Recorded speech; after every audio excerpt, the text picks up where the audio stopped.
Hi everyone, Chris here from IELTS Advantage, and here we are again today with Michelle, David, and Damien. In our last video, we talked about IELTS myths and misconceptions, and that video went so well. We got so many views. You can check it out on our YouTube channel here. I'll link it above as well.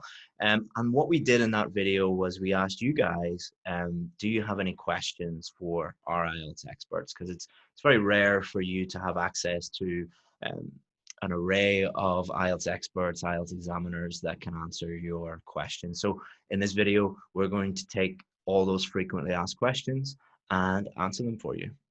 Okay, so next question is about speaking part 2. Do you have to mention all of the bullet points on the cue card for speaking part 2? I'll take this one. The short answer, no, you don't. And a lot of students or candidates think that they do, and they limit themselves to the bullet points. Now, this is incredibly difficult. You can, I don't recommend it. If I had to give a 2-minute response to a part 2 question and I limited myself to those bullet points, I would really, really struggle. I would find it really, really difficult. But pay really close attention to what the question actually says for part 2. It says, it gives you, the topic, and then it says, you should say. It doesn't say you have to say. And believe me, if the IELTS test wanted you to definitely do something, they would make that clear to you. It's not like they tell you you should, but the secret answer is you have to, and then they're going to penalize you for doing that. No, if you do or if you don't, you've done what the question has said. You've talked about the general topic, and then you probably will mention, 1 or 2 of the bullet points anyways, but you do not have to cover all. There is no checklist where we are going, ooh, second bullet point, we didn't mention that one, and then your score is reduced. Not at all. And how does following the bullet points lead to poor performance, do you think, Damien or David? So quite often this will affect the fluency. As as people are going through the exam, quite often in part 2, they will break their fluency by pointing out the bullet point. So they'll often introduce the topic, look at the bullet point, and then ask that question, why do I like this? Well, I like this because. So that's really breaking the fluency. It would be much better to simply tell your story to the examiner without interrupting yourself by asking these questions. Absolutely. The best advice that I give to students is use the bullet points as like tools from your toolkit. You might use 3 of them, you might use all 4 of them, but use the bullet points to help you. But if you want to talk about other things related to the main topic, so let's say the main topic is talk about a book, the last book that you read. You have to talk about the last book that you read, but you can talk about anything related to the last book that you read, as long as you stick to that topic. So what that does is it gives you a wider variety of things to talk about, and simply just speak about the things that you find easy to talk about. If those are the 4 bullet points, use them. If they're not, don't use them. Sometimes they are useful, but there might be one of them where it's like, say why you love this book. And you're like, oh, I can't really think about that. I don't really know. And that affects your fluency, as David said.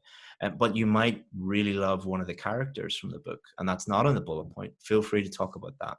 Just anything related to the speaking test, whatever makes it easy for you to speak about, do that, and that's going to help you. Damien, any last minute advice on that? Yeah, just picking up what David said, giving, as an examiner, giving a test, you can physically see in a student's face when they go, oh, what do I need to say next? It's almost like a need, a necessity, and you can see their eyes go somewhere else, and they're like, and that's not fluency. They lose their track, and then you can actually see sometimes a drop in their level of grammar and producing vocabulary as a result of that hesitation of the content that they want to produce. So it's about taking away that doubt, and as you say, as long as it's relevant, then it's okay. Just speak naturally. Think of it, you're talking to the examiner. Tell them about this book if it's about a book, but you don't need to rigidly follow the bullet points that you see. Yeah, it might also be a cultural thing, or it might also be, you know, the relationship between a teacher and a student or examiner, a candidate, where, you know, this person is telling me to do something, so I better do it, sort of thing. You know, and I've taught in many cultures where you just don't disagree with teachers. Whatever the teacher tells you to do, you generally just do it. And also you don't, you know, I suppose on test day, if they tell you to do something, you should do this. Many people will just be like, oh, I better do this.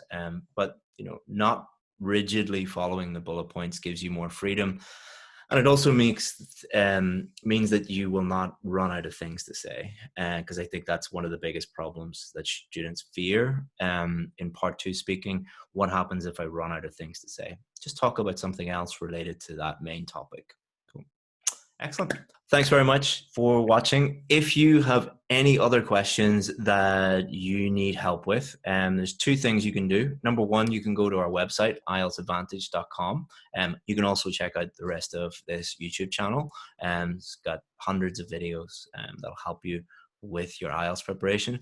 Second thing you can do is send us an email. We answer 100% of the emails that come into us. Chris at IELTS Advantage is my email address. You can send me an email, and either me or one of the team will answer any IELTS questions that you have. If you've enjoyed this video, give it a like. If you have any other questions as well, feel free to put them in the comments below. We read all the comments, and we'll try our best to answer any of your IELTS questions. David, Damien, Michelle, thank you so much for your help, and I'm sure we'll be seeing you again soon. Thank you. Bye. Bye.